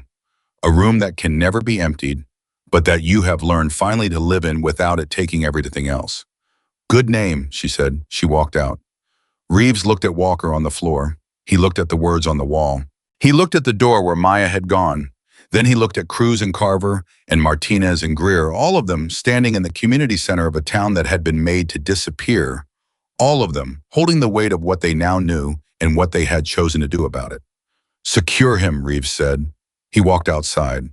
The desert morning had committed now, the light no longer flat but layered and warm, the temperature beginning its climb, the sky a clean blue with no apology in it. He stood in what had been the main street of Cordova, and he breathed. He thought about Robert Collins, who had believed in direct, honest communication. He thought about Lily Collins, who had decided she was done being afraid of the dark. He thought about what it cost a person to carry the truth when the truth was the most dangerous thing they owned. He thought about Emma at home in Tucson, 7 years old, waiting for her father to come back from a routine assignment. He pulled out his radio. He called command. When the voice on the other end answered, he said, "This is Sergeant First Class Daniel Reeves, assigned to the 14th Special Operations Unit. I have information to report regarding Captain Ethan Walker and the events of the last 72 hours. I also have a request. I need you to pull the full file on an operation conducted 6 years ago in a border town designated Cordova. I need you to pull it, and I need you to actually read it." He paused. "Not the official version, the real one." There was silence on the other end. "Then, Sergeant, what is the nature of the nature?" Reeves said, "is that you're going to want to hear this before the journalists do." He stood in the main street of Cordova. He waited for the answer, and somewhere in the desert, moving through terrain, she knew better than anyone who had ever been sent to find her, the woman who had been a ghost for 6 years was already gone. Not disappeared, not erased. Gone the way a person goes when they have finished what they came to do and have somewhere else to be. Gone the way the truth goes once it has been let out, which is to say everywhere. The call to command lasted 47 minutes. Reeves stood in the main street of Cordova, the entire time not moving, not sitting, just standing in the morning heat with the radio pressed to his ear and his voice doing the work that his body was too tired to argue with. He told it straight, he told it in order. He did not editorialize, and he did not soften, and he did not use the language that people inside systems use when they want to describe something difficult without making anyone responsible for it. He used names, he used dates. I used the word fabricated when he meant fabricated, and the word killed when he meant killed, and the word covered when he meant covered. The voice on the other end of the radio went through several phases. The first was the professional neutrality of someone receiving a field report. The second was a silence that lasted just long enough to tell Reeves that whoever he was talking to had just understood the scope of what was coming at them. The third was a different kind of voice, entirely quieter, more careful. The voice of a person choosing each word the way you choose your footing on ground you are no longer sure about. "Sergeant Reeves," the voice said finally, "I need you to hold your position. A team is being dispatched." "How long?" 3 hours. "Walker is secured." "Keep him that way." "I intend to." He lowered the radio. Cruz was standing 10 feet away, having arrived silently somewhere in the middle of the call. He had a canteen in one hand and he held it out to Reeves without speaking. Reeves took it, drank, handed it back. "How'd they take it?" Cruz said. "About how you'd expect," Reeves said. "Like a building that just found out its foundation isn't what it thought it was." Cruz looked at the community center. Through the open door, they could see Carver standing over Walker, who was sitting against the far wall with his hands zip-tied in front of him. Walker was not struggling. He was not speaking. He was sitting with his eyes on the floor in the particular stillness of a man who has run out of moves and knows it. "Is he going to talk?" Cruz said. "He'll talk when lawyers get involved," Reeves said. "Men like Walker always talk eventually. The question is whether what they say is the truth or the best available version of the truth that still keeps them out of the worst of it." "You think he'll try to cut a deal?" "I think he's already running the math on it." Reeves looked at the community center. "He's been running math his entire career. It's all he knows how to do." Cruz was quiet for a moment, then he said, "Greer's been on the radio to his contact at the Inspector General's office.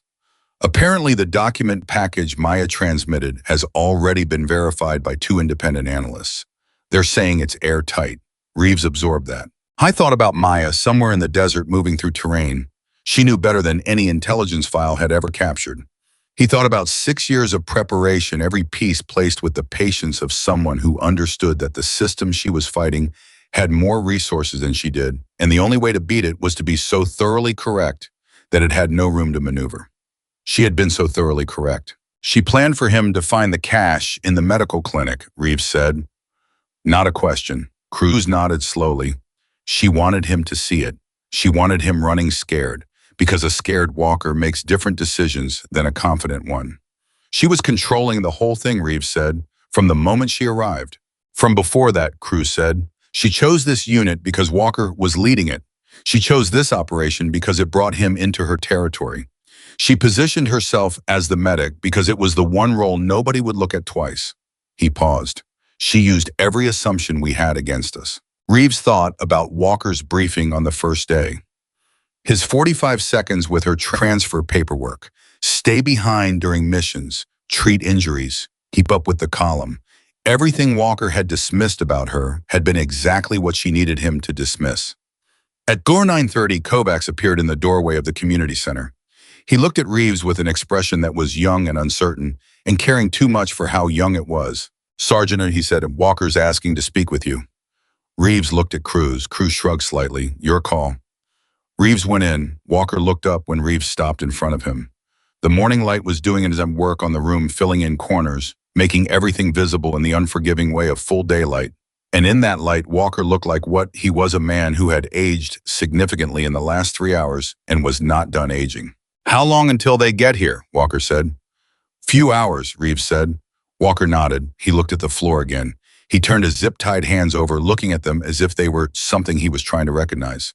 I need you to understand something, Walker said. You don't need me to understand anything, sir. I need someone to understand, Walker said. The sir had dropped from Reeves's side and the title had dropped from Walker's. And what was left was just two soldiers in an empty room with the truth between them. What happened in Cordova wasn't what it looks like in those documents. Reeves waited. The intelligence was bad, Walker said. I know that now. But at the time, I had three credible sources pointing to that town as a transit hub for weapons that were going to be used against our people. I made a call. He looked up. Commanders make calls. That's what we do. You have 12 seconds and three variables and no good options, and you make a call. And the cover-up, Reeves said. Walker's jaw worked. The cover-up was wrong, he said. I know that. Do you? Yes. Then tell me, Reeves said. Tell me why a 7-year-old girl is listed in your official report as unidentified. Walker said nothing. She had a name, Reeves said. Lily Collins. She was in her father's class, even though it was technically against policy because she wanted to be where her father was.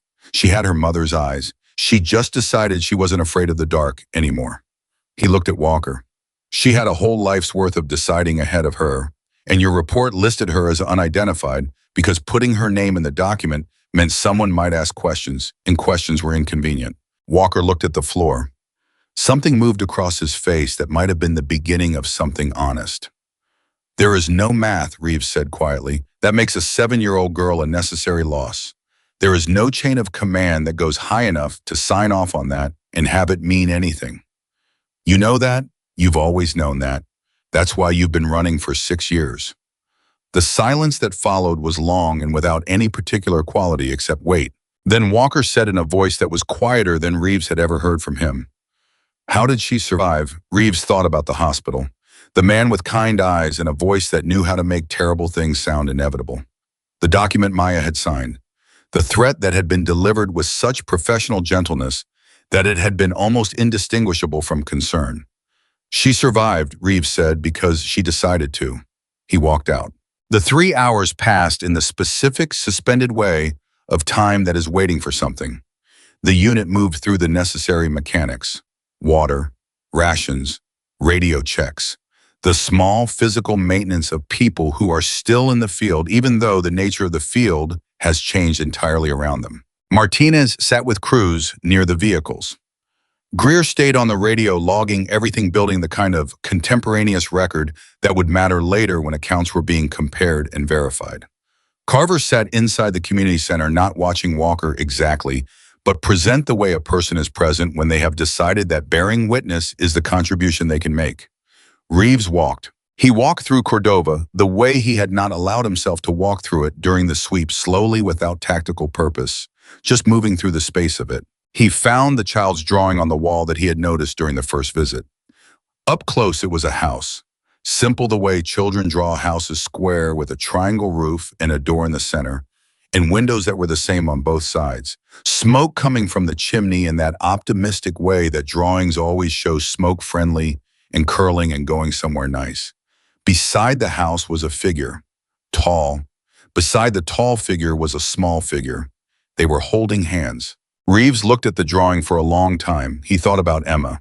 He thought about the 40-minute drive his daughter would not have to take to get books because there was a library 12 minutes from their house in Tucson that was open 6 days a week and that Emma had already visited 17 times in the last year because she had inherited her mother's belief that every Saturday was improved by coming home with something new to read.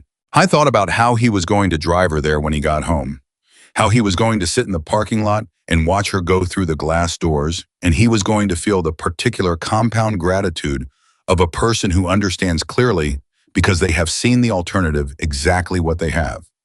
At 11:47, the helicopters arrived. 2 of them, military.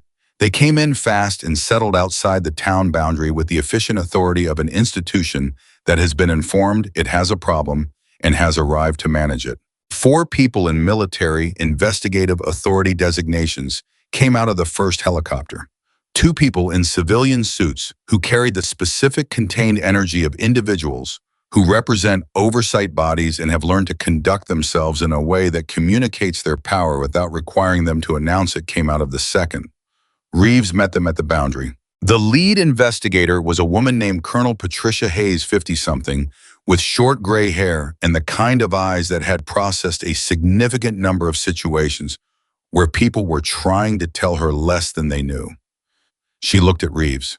She looked at Cordova behind him. She said, "Talk to me." He talked. He talked for 20 minutes without stopping, and Hayes listened with the complete focused attention of someone who is storing everything. And when he finished, she was quiet for a moment, and then she said, "The woman, Maya Collins, where is she now?" "I don't know," Reeves said.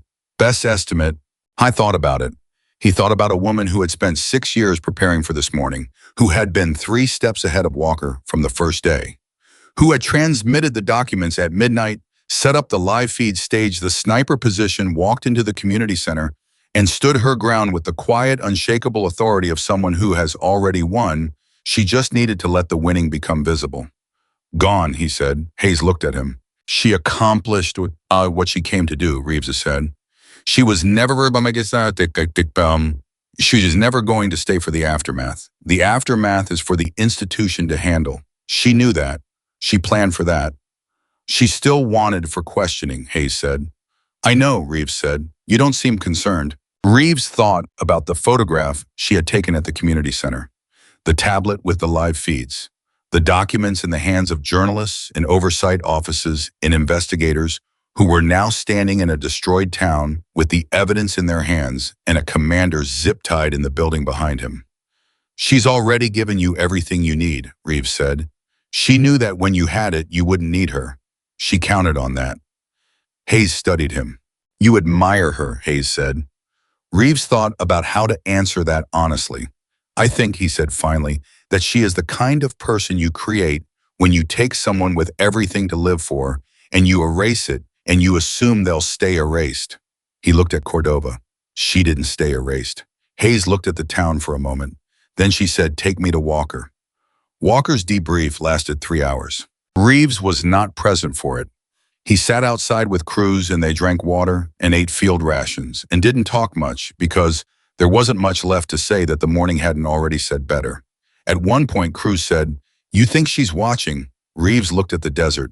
"I thought about a woman who had walked beside a unit for 19 days, invisible patient carrying 6 years of preparation in a medical bag, and had never once lost control of the situation she had spent 6 years engineering." "Yes," he said. "Where from?" "Somewhere we won't find her unless she wants us to." Cruz was quiet. Then he said, "I keep thinking about what she said, about Tron, that she didn't kill him." "Yeah." Cruz looked at the community center. "You believe her?"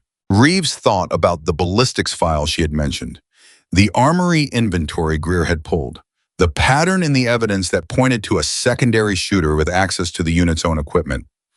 He thought about Walker, who had moved the timeline of their deployment twice for reasons that had never been fully explained. He thought about the specifics of where Tran had been standing and what he might have seen or heard in the hours before his death. "Yes," Reeves said, "I believe her." Cruz pressed his hands together. "Then Walker killed his own soldier," Cruz said. "To protect himself," Reeves said, "which is the same thing, when the secret is big enough." Those had been Maya's words from the desert at 1:30, and Reeves heard them now in his own voice, and understood that they had moved from her into him and would stay there. At 1500, Hayes came out of the community center. She found Reeves and stood in front of him with the look of someone who has just spent 3 hours confirming everything they were told and finding it worse than anticipated. "Walker gave up 2 additional names," she said, "people involved in the authorization chain above him. The intelligence contractor who fabricated the original threat assessment has been operating under a different identity for 4 years. She paused. "This is bigger than your unit." "I know," Reeves said. "This is going to take time." "I know." "The woman," Hayes said, "Maya Collins, if she contacts you." "She won't," Reeves said, "but if she does." He looked at Hayes. He thought about the words on the wall of the community center, faded and partial and still readable. He thought about a 7-year-old girl who had decided she was done being afraid of the dark. He thought about what he owed to the truth versus what he owed to the system that had failed to contain it. "If she contacts me," he said, "I'll tell her that the people responsible are being held accountable, that the records of Robert Collins and Lily Collins and Sarah Collins are being officially corrected, and that she doesn't have to carry it alone anymore. Hayes looked at him for a long moment. Then she said, "That's not what I asked." "I know," Reeves said. Hayes held the look for one more beat. Then very slightly she nodded. "Get your unit ready for transport," she said. "You're going home." He called home that night from a military transit point, the first call he had been able to make in 4 days. His wife answered on the second ring with the particular combination of relief and controlled anger that spouses of deployed soldiers develop as a kind of emotional survival mechanism. "You're okay," she said. "I'm okay," he said. "Are you actually okay, or are you soldier okay?" He thought about the difference. "Something in between," he said, "getting toward actually." She was quiet for a moment. "Emma wants to talk to you," she said. There was a shuffling sound, and then his daughter's voice, bright and immediate and carrying the specific grounding weight of something that is simply uncomplicatedly real. "Dad," Emma said, "you know what I decided?" "What?" "I decided I want to go to the library every single Saturday for the whole rest of the summer. Even when it's hot, especially when it's hot." He laughed. It started somewhere in his chest and worked its way up. "That," he said, "sounds exactly right." He flew home the next morning. He sat by the window and watched the desert give way to the edge of the city, and he thought about what was in the desert that he was leaving behind. The truth fully released, now moving through the world, the way truth moves when it finally gets out. Not in a straight line, not cleanly, but everywhere, touching everything impossible to put back. He thought about Walker in custody. He thought about the documents in the hands of people who had the authority to do something about them. I thought about the names being corrected. Robert Collins, Lily Collins, Sarah Collins, no longer unidentified, no longer erased, restored to the record, given back the basic dignity of being acknowledged as people who had lived and mattered and whose loss had been a real loss, not a number in a report, not a line in a cover story, but a real, irreplaceable, specific loss that the world had been diminished by. He thought about Maya. I thought about where she was right now this morning, in whatever part of the world she had chosen to be in. He thought about what she was carrying now that the weight she had carried for 6 years had been set down. Whether anything lighter had come to take its place. Whether the people you love, once they are gone, ever stop being something you carry. Whether that carrying ever becomes something other than grief. He didn't have answers to those questions, but he thought about them. The plane landed. He walked through the terminal with his pack over his shoulder and his eyes on the exit signs, and his mind already moving toward the thing waiting for him on the other side of those doors. Ordinary life. The library on a Saturday, the specific laugh of a child who had her mother's stubbornness and her father's sense of humor, and who had decided she was not afraid of anything she had consciously decided not to be afraid of. He pushed through the doors. Emma was there before he finished the step. Full speed, no warning. The full body impact of a 7-year-old who has been waiting and is done waiting and has decided that the appropriate response to the end of waiting is everything at once. He caught her. He held on. One held on longer than he normally would have, and she didn't ask why, and his wife standing 3 feet away with her arms crossed and her eyes doing what eyes do when they are containing more than one thing at the same time, simply let it be what it was. He held his daughter in the exit of an airport and felt the specific compound, almost unbearable gratitude of a person who knows exactly what they have. And somewhere in the desert, a woman who had been made a ghost and had become one by choice and had then become something harder to name than either, was moving through terrain that had always been hers. Not watched, not found, not erased, just moving. The way the truth moves everywhere. The first story ran 6 days after Cordova. Not a small story, not a buried item in a regional paper that nobody reads past the headline. A front-page investigation in a national outlet, the kind of piece that takes up space and demands to be dealt with, the kind that carries enough documented evidence that there is no version of the response that makes the evidence go away. Photographs, sourced documents, authorization chains with signatures, the fabricated intelligence report, and the name of the contractor who had created it. The official casualty record with its 3 unidentified entries, and the correction sitting beside it like an accusation in plain language. Robert Collins, Lily Collins, Sarah Collins, named, acknowledged, restored. Reeves read the story at his kitchen table at 6 in the morning while Emma was still asleep, and the house had the particular quiet of early hours that belong only to the person who woke first. He read it twice. He read it the way you read something you were part of, carefully checking the spaces between what is written And what you know, looking for the places where the truth compressed itself into language and lost something in the compression. It lost very little. Whoever Maya had chosen to send the documents to had understood what they were holding. He set the paper down. He drank his coffee. He thought about Walker. The formal charges had been filed 4 days after the transport. Walker had retained a lawyer within the first hour of arriving at the investigative facility, which told Reeves everything he needed to know about how Walker intended to approach what was coming. He was going to fight. He was going to use every tool the system offered. He was going to argue context and authorization and the fog of command decisions made under operational pressure. And some of those arguments were going to find sympathetic ears, because they always did, because institutions protect themselves and the people inside them, the way living things protect themselves instinctively and without much concern for the morality of the mechanism. But the documents were airtight. Maya had made sure of that. The 2 additional names Walker had given Hayes during his debrief had not bought him the leniency he had hoped for. They had simply expanded the investigation, pulled 2 more threads on a sweater that was already unraveling past any possibility of being worn again. A brigadier general whose name had appeared on 3 authorization chains over a span of 11 years. A senior intelligence official who had been quietly instrumental in the development of the fabricated threat assessment protocol that had been used not just in Cordova but in 4 other operations over the same period, operations that were now being reopened, files being pulled, records being corrected, names being restored to people who had been listed as unidentified and forgotten. 4 other operations. Reeves had learned that from Greer, who had stayed in contact through a secure channel and who had the specific wired energy of a 23-year-old who had made a decision that cost him something significant and was still working out whether it had been worth it. 4 other operations, Greer had said 3 days after they got back. Same contractor, same fabricated assessment methodology, same cover-up protocol. Walker wasn't the only one running this. He was one node in something bigger.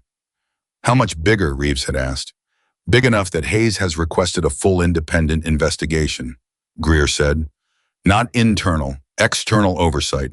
The kind that doesn't answer to the same command structure as the people it's investigating. Reeves had thought about that. He had thought about Maya, who had walked into the desert with a medical bag and 6 years of preparation targeting what she believed was the single man responsible for the worst morning of her life, and had inadvertently pulled the thread that unraveled something so much larger than one man, so much larger than one operation, so much larger than one cover story. She had not known how large it was. He was certain of that. She had been hunting justice for Robert and Lily and Sarah Collins. She had found a system. He wondered what she would do with that knowledge. He did not have to wait long to find out. On day 9 after Cordova, he came home from a mandatory debrief session to find an envelope on his front step. No postage, no return address. His name and handwriting he recognized immediately because he had spent 3 days watching the person it belonged to operate with a precision that left marks. He looked up and down the street before he picked it up. Nothing. He took it inside. He sat at the kitchen table and opened it with the careful movements of a man who has learned that things sent without postage carry weight that regular mail doesn't. Inside was a single sheet of paper. At the top, no greeting. She was not a person for unnecessary openings. It read, "The contractor's name is David Mercer. He has been operating under the identity Paul Richter since 2021. Current location Flagstaff, AZ. He was the architect of the assessment protocol. Walker was the implementer. Mercer is the reason there were 4 other operations. He is also the reason my husband's name appeared on a list that made him a target before any soldier arrived in Cordova. Robert was not collateral damage. He was the intended silence. And he had filed a formal complaint 3 weeks before the operation about military vehicle activity near the school. Someone passed that complaint upward. Mercer received it. Mercer flagged Cordova. The rest followed. This is the piece Hayes doesn't have yet. It is also the piece that explains everything. Give it to her." Below that, one more line. "Tell Emma the library is a good decision. Keep taking her." Nothing else. No signature. Reeves read it. He read it twice. He sat with it for a long time. Robert Collins had not been a bystander, caught in the wrong place at the wrong time. He had been the reason the operation existed. A school teacher who had filed a complaint, the most ordinary act of civic responsibility available to a person, The act that every institution claims to welcome and protect had been identified as a threat because the complaint moved through a system that had been corrupted at its intake point by a man named David Mercer, who had decided that the complaint was more dangerous than the truth it contained. A teacher filed a complaint, and a child's drawing ended up pinned to a wall in an empty room. When Reeves called Hayes, she answered on the second ring. He said, "I have something you need." She said, "How did it arrive?" He said, "Envelope on my front step. No postage." There was a brief silence. "Read it to me," Hayes said. He read it. The silence that followed was longer this time. Then Hayes said, "Flagstaff." "That's what it says." "We've been looking for Mercer for 8 days," Hayes said. "We had 3 possible locations. Flagstaff wasn't one of them." Reeves thought about Maya, about the kind of preparation that includes not just the primary target, but every adjacent piece, every related element, every thread that connects to the center. About a woman who had spent 6 years learning not just what happened in Cordova, but how it happened and who made each decision and where each person had gone afterward. "She's been tracking him," Reeves said, "probably longer than she's been tracking Walker." "How long do you think we have before she moves on him?" Hayes said. Reeves thought about it.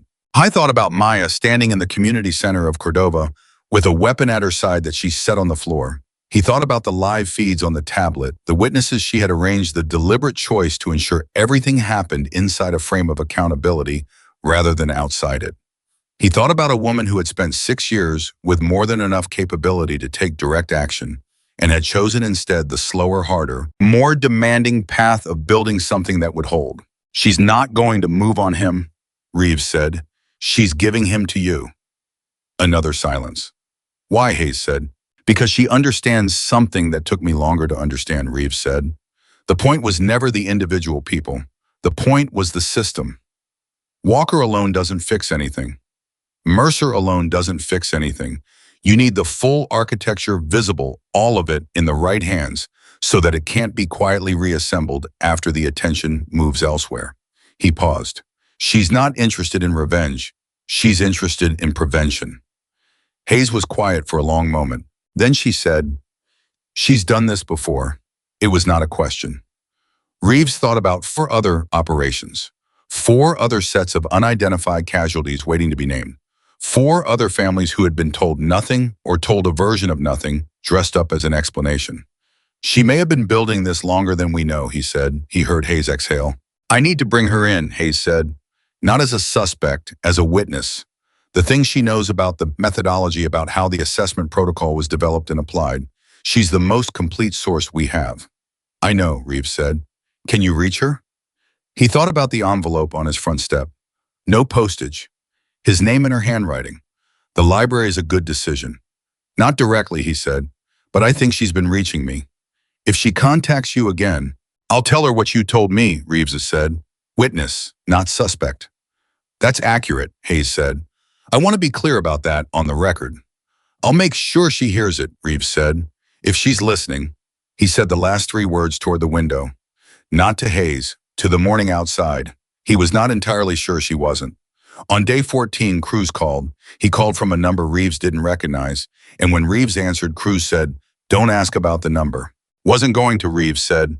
"Mercer was arrested this morning," Cruz said. "Flagstaff, federal agents." He apparently answered the door in his bathrobe and looked at the agents and said, "I've been expecting this," and stepped aside to let them in. Reeves sat down. "I thought about a man who had spent 4 years living under a different name in a mid-sized Arizona city, knowing at some level that the architecture he had helped build was not stable, that something he had put in motion had ends he could not control, and that the morning he opened his door to federal agents was not a question of whether, but of when. He thought about Robert Collins, who had filed a complaint in good faith, and whose good faith had been the thing that got him killed. "I thought about the specific cruelty of a system that punishes the people who trust it most." "What's his lawyer saying?" But Reeves said. "Nothing yet," Cruz said.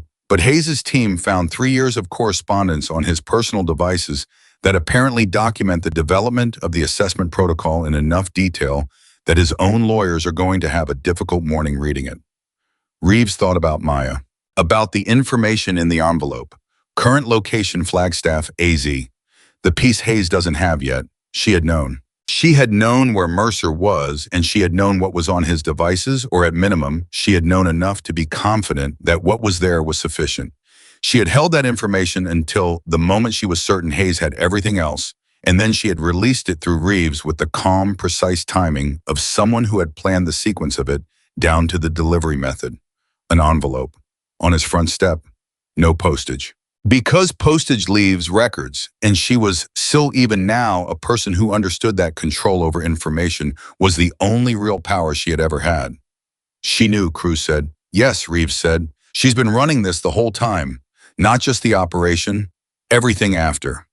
Yes, Reeves said again. Cruz was quiet. Then he said, is she okay? Do you think she's okay? The question landed differently than Reeves expected. Not a tactical question, not a strategic one, just Cruz, 26 years old, who had stood in a community center and watched a woman set a weapon on the floor and walk out asking the human question. Is she okay? Reeves thought about it honestly. I thought about what okay means for a person who has lost everything and spent 6 years rebuilding themselves around a purpose and has now achieved that purpose. He thought about what waits on the other side of the thing you have been moving toward for so long that the movement has become the identity.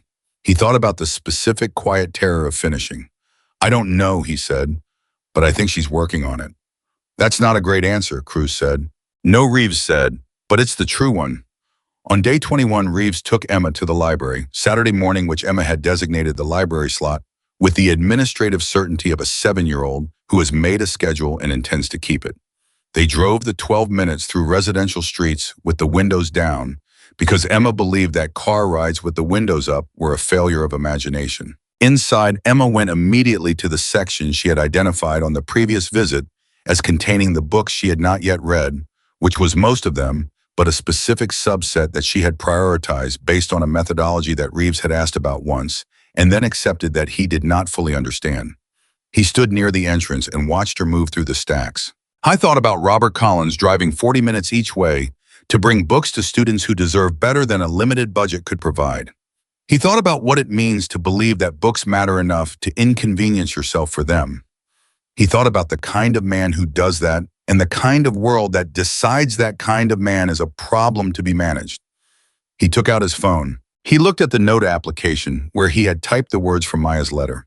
Not the original that was with Hayes, but the words themselves, which he had written down before he handed it over, because he understood that they mattered beyond their tactical value. He read the last line again. Tell Emma the library is a good decision. Keep taking her. He put the phone away. Emma appeared from between 2 shelves with 4 books stacked against her chest, her chin on top of the stack to keep them from sliding. Dad, she said, I found 4. You can only take 3 at a time on our card, he said. She considered this with the serious expression she applied to logistical problems. Then I need to choose, she said. You do, he said. She looked at the 4 books. She looked at them the way someone looks at a decision that genuinely matters. I'll come back for the 4th one next week, she said. Good plan, he said. She handed him 2 of the books to carry and walked toward the checkout counter, with the 3rd held against her chest, and he followed her, and the library was cool and quiet around them. And outside the windows, the ordinary Saturday morning was doing what ordinary Saturday mornings do.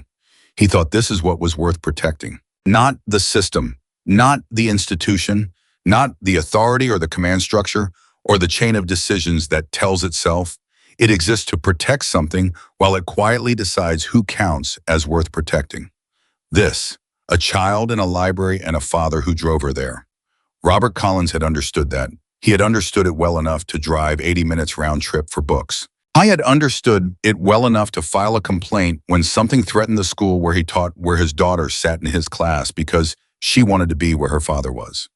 He had understood it well enough to call out to soldiers in his own street because he believed that direct, honest communication was the right response to confusion. He had been right about all of it, and the world had not deserved him. 3 weeks after Cordova, a package arrived at Hayes's investigative office. Not an envelope this time a package, carefully wrapped, no return address, postmarked from a city in New Mexico that Hayes's team spent 2 days verifying had no other connection to the case. Inside was a hard drive. On the hard drive was a complete archive, not the documents that had already been transmitted. New material. The full scope of Maya's 6-year investigation organized with the same precise methodical efficiency as every other thing she had produced, indexed, cross-referenced, annotated with sourcing and verification methodology. The kind of documented package that an experienced investigative attorney would look at and understand immediately as the work of someone who had spent years learning how evidence works and had applied that learning with total discipline. There was also a video file. Hayes watched it in her office with the door closed. Reeves heard about it from Hayes herself 3 days later when she called him with the flat, careful voice she used when she was managing the gap between what she felt and what her position required her to communicate. She recorded herself, Hayes said, testimony, not just about Cordova, about all of it. The methodology, the protocol, the way the complaint system was being used as an early warning network for operations. She names sources. She describes verification processes. She provides context for every piece of documentation in the archive. Reeves sat down. She recorded herself on camera, he said. Yes. Knowing it would be used in prosecution. Knowing it would be central to prosecution, Hayes said. This is not background material. This is primary source testimony from a material witness to multiple events across a 6-year period. Reeves thought about what that meant. A video testimony given on camera, usable in legal proceedings, meant that Maya had made a decision about her own exposure. She could no longer be simply gone, simply a ghost, simply the woman who had walked out of the community center and into the desert and ceased to be a visible presence in the story. She had placed herself on the record, deliberately, fully. She had looked at a camera and spoken clearly about what she knew and what she had done and why, and she had sent it to the investigator handling the case. Why, Reeves said. She addresses that directly in the video, Hayes said. She says that what happened in Cordova happened partly because there were no witnesses willing to speak. She says that the lesson she spent 6 years learning is that truth without testimony is just information, and information without testimony can be managed and suppressed and eventually forgotten. A pause. She says she is choosing to be a witness for Robert, for Lily, for all the others who didn't get to choose. Reeves was quiet for a long time. Does this mean she's coming in, he asked. She included a contact protocol in the package, Hayes said. Specific conditions. She'll give testimony in a controlled setting of her choosing on a schedule she controls through a legal representative she selects. She's not surrendering. She's participating on her own terms. And you're accepting those terms? She is, Hayes said carefully, the single most valuable witness we have in an investigation that now spans 6 operations, 2 senior military officials, 1 intelligence contractor, and a methodology that has been in use for 11 years. Yes, we are accepting those terms. Reeves thought about a woman who had walked into a unit as a medic and walked out of a destroyed town as the architect of the most comprehensive accountability process the investigation had ever encountered. She had not stopped. He should have known she would not stop. She had simply shifted her field of operation. The ghost had not disappeared. The ghost had become something else entirely. On the day the formal charges were announced publicly, Reeves was in the backyard with Emma, who had decided that Saturday afternoons were for a project she was not yet ready to fully explain, but which involved a considerable amount of paper and several different colors of pen and a level of focus that Reeves recognized from her mother and did not interrupt. He was reading. He got the notification on his phone. He read the summary. Walker, Mercer, the Brigadier General, the intelligence official, formal charges. The language was institutional and precise and carried the weight of a system acknowledging, through its formal processes, that it had failed. He put the phone down. Emma looked up from her project. Dad, she said. Yeah. Did something happen? He looked at her. 7 years old, her mother's eyes. Her father's habit of asking the question that most people were thinking but not saying. Something got fixed, he said. Something that was broken for a long time. She thought about that. Like when we fixed the step, she said. The front step had been loose for 2 years, and he had finally replaced the board 3 weeks ago, and Emma had tested it every day since, with the systematic satisfaction of someone confirming that the repair held. Kind of like that, he said, except bigger. She nodded seriously. Then she went back to her project. He sat in the yard and thought about Maya. I thought about where she was right now. He thought about what she was doing in the moment that the charges went public. Whether she was watching a news feed, whether she was in the controlled setting of a testimony session, whether she was simply somewhere in the world moving through a Tuesday with a particular quality of motion that belongs to a person who has set down something very heavy and has not yet figured out what they walk like without it. He thought about what came after. Not for the investigation. The investigation would move through its processes at the pace of institutions, which is to say slowly and imperfectly, and with significant frustration for everyone who cared about the outcome. That was inevitable. That was what institutions were. He thought about what came after for her. For a woman who had organized her entire existence around a purpose that was now, by any measurable standard, accomplished. Who had walked into the desert as a ghost and walked out as a witness. Who had given her name to the record. He thought about Robert Collins, who had believed in direct, honest communication his entire life. He thought she is the most direct, honest communication he ever sent. 6 weeks after Cordova, a photograph arrived. Not a package this time, an envelope, this one with a postmark from somewhere in the Pacific Northwest, which Hayes' team also investigated, and which also led nowhere specific beyond confirming that she was still moving, still choosing her locations carefully, still operating with the precision that had defined every aspect of the 6 years she had spent becoming exactly who she needed to be. Inside the envelope was a single photograph, printed, not digital. The kind of photograph you print because you want it to exist as an object, something that can be held, something that takes up space in the physical world and cannot be deleted. The photograph showed a woman standing in front of a building. Not Cordova, a different town, a real living town with cars on the street and people visible in the background, going about ordinary things. The building had a sign on the front, a school, an elementary school, the kind with a low roof line and wide windows, and a painted mural on the outer wall that was bright enough to be visible even in a photograph. Maya was standing in front of the mural. She was looking at the camera. She was not smiling exactly. But there was something in her expression, in the set of her shoulders, in the way she was standing that Reeves recognized after looking at the photograph for a long time. It was the look of someone who has walked very far and has stopped, not because they are lost, but because this is where they intended to arrive. On the back of the photograph, in the same careful handwriting, 3 words: still watching over. He held the photograph for a long time. He thought about what it meant. I thought about a woman who had lost a teacher and a child, and who had walked into a desert with a plan and walked out having changed the direction of something much larger than herself. Who had given testimony. Who had sent a hard drive full of evidence. Who had named every name and documented every decision and made herself a witness in a case that would take years to resolve and that would matter long after the individual proceedings were finished. I thought about the schools in Cordova that no longer existed. He thought about the school in the photograph. Still watching over. He understood. She was not finished. She was not going back to who she had been before. That was not an available destination. You cannot go back through the thing that changed you and arrive at the person who hadn't been changed yet. But she was not staying in the desert either. Not staying in the ghost. Not organizing her life around the next piece of evidence or the next thread of the investigation. She was standing in front of a school. She was watching over it, the way a teacher does, the way a parent does.